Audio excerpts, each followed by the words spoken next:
तो चलते हैं अगले वीडियो की तरफ। देखिए एक चीज़ और याद रखिएगा, 1.2 जो है मैंने पूरा कम्प्लीटली समझा दिया है। 7 क्वेश्चन मैंने इसलिए नहीं समझाया, आप लोग को पता है, क्योंकि वो आता ही नहीं है। इस समय हमारा जो टॉपिक चल रहा है वो इम्पोर्टेंट क्वेश्चन को लेके चल रहा है। अब इसी वजह से मैंने सिर्फ 1.3 में से 2 क्वेश्चन को चुना है, जिसके अकॉर्डिंग आप हर टॉपिक को क्लियर कर सकते हैं। सिर्फ समझिएगा और कुछ नहीं। देखिए क्वेश्चन क्या है, सिद्ध कीजिए √5 एक अपरिमेय संख्या है, यानी प्रूफ करना है कि ये एक इरेशनल नंबर है।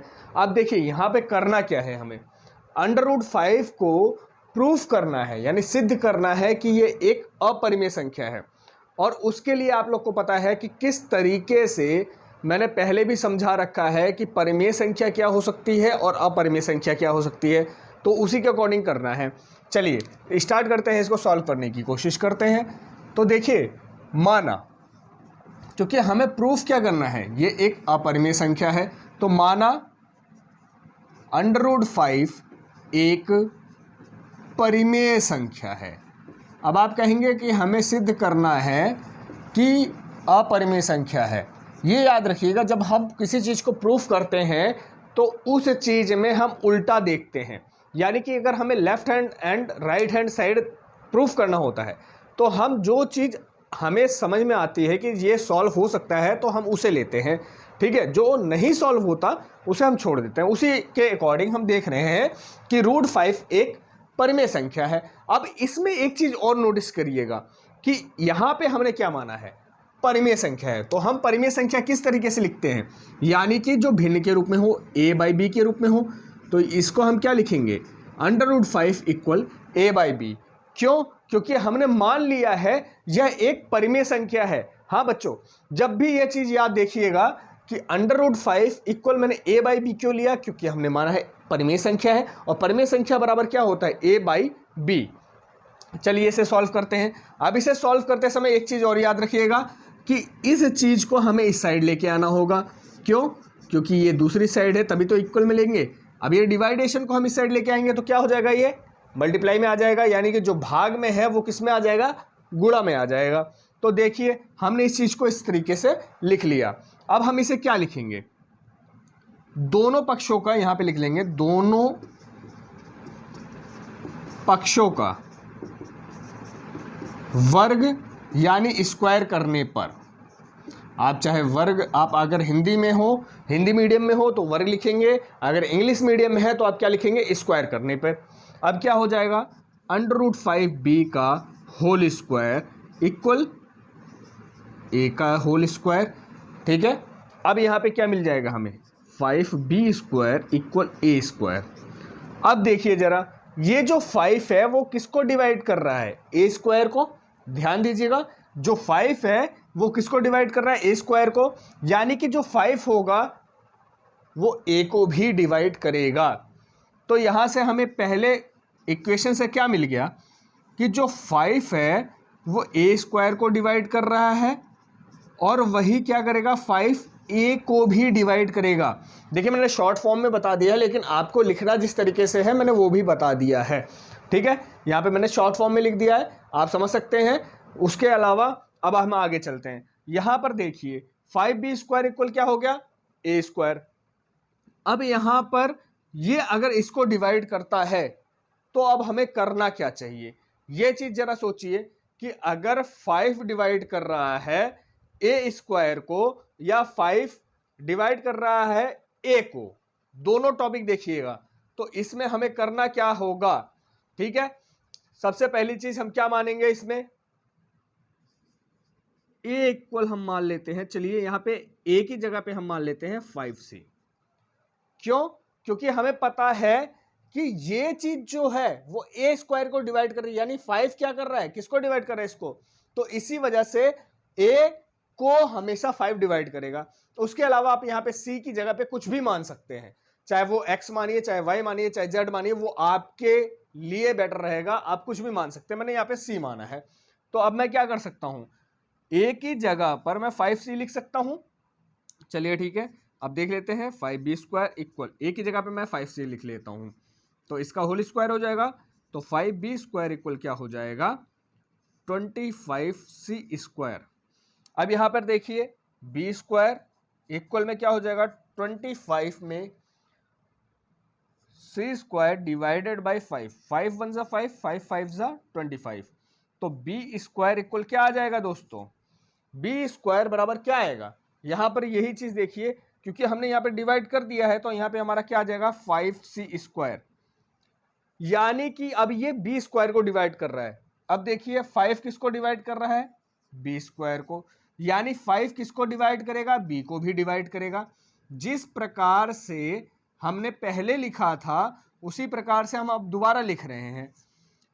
तो कहने का क्या मतलब है कि यहां पर पहले इक्वेशन और यहां पे हम इसे मान लेते हैं सेकंड इक्वेशन, पहले और सेकंड इक्वेशन में 5 जो है वो ए को भी डिवाइड कर रहा है और बी को। क्यों, यहां पर देख सकते हैं जब हमने माना था तो हम यहां पे ये भी बोल सकते हैं ए एंड बी जो है वो सहभाज्य संख्या है, ठीक है, सहभाज्य बोल सकते हैं, सह अभाज्य भी बोल सकते हैं, तो सहभाज्य ही लिख लो डायरेक्टली, सहअभाज्य संख्या है, ठीक है।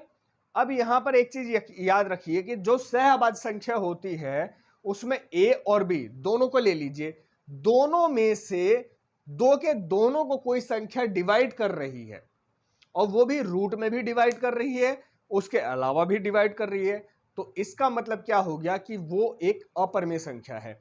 लेकिन यहां पे हम क्या लिखेंगे, आंसर में हम क्या लिखेंगे लास्ट में कि हमने शुरू में गलत माना, या फिर हमारी जो कल्पना थी, यहां पे हमने की जगह आप ये भी लिख सकते हैं हमारी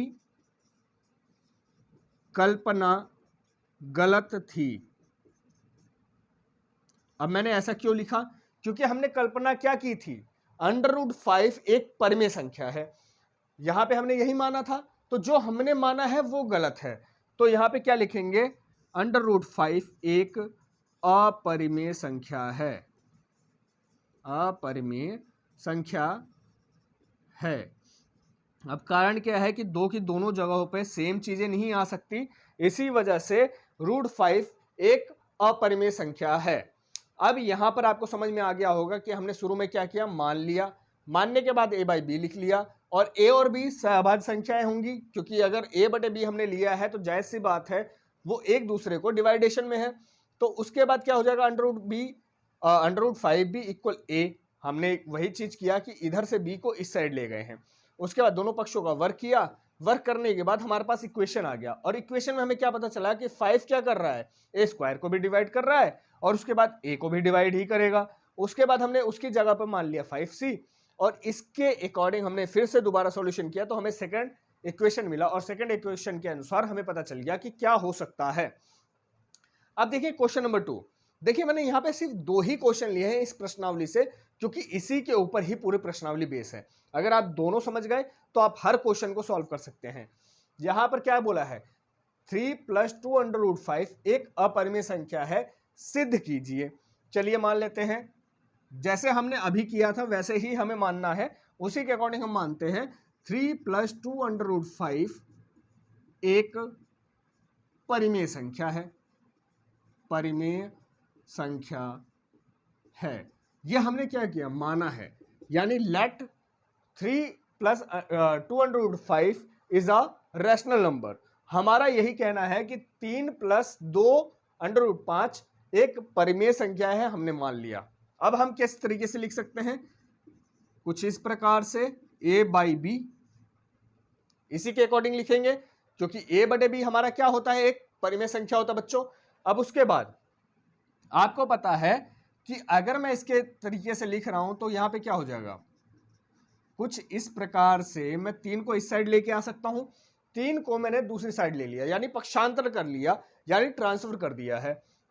अब यहां पे इसको इस तरीके से लिख सकते हैं, हमारा यहां पे बी एलसीएम हो जाएगा, और जब आप डिवाइड करेंगे तो यहां पे तो a आ जाएगा और यहां पर क्या आ जाएगा 3b, यानी कि 2√5 इक्वल कुछ इस प्रकार से आ जाएगा।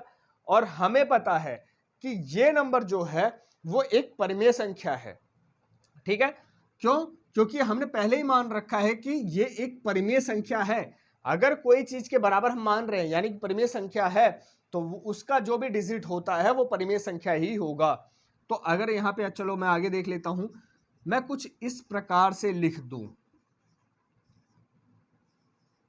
2b, तो ये भी एक पूरी तरीके से परिमेय संख्या होगी, क्योंकि ये जो भी है a और b और यहाँ पे भी b है, तो हमने यहाँ पर माना था, तो ये एक परिमेय संख्या है। आप देख सकते हैं a बटे b हमने क्या माना था, एक परिमेय संख्या है। बस इतना ही समझना है कि ये हमने मान रखा था। चलिए ठीक है, अब यहाँ पे क्या आ गया, √5, और आपके सामने मैंने अभी यही प्रूफ किया है कि √5 एक अपरिमेय संख्या है। जब कोई चीज एक अपरिमेय संख्या हो तो उसके बराबर वाली चीज कभी भी परिमेय संख्या नहीं हो सकती। तो यहां से क्या प्रूफ होता है दोस्तों कि √5 एक अपरिमेय संख्या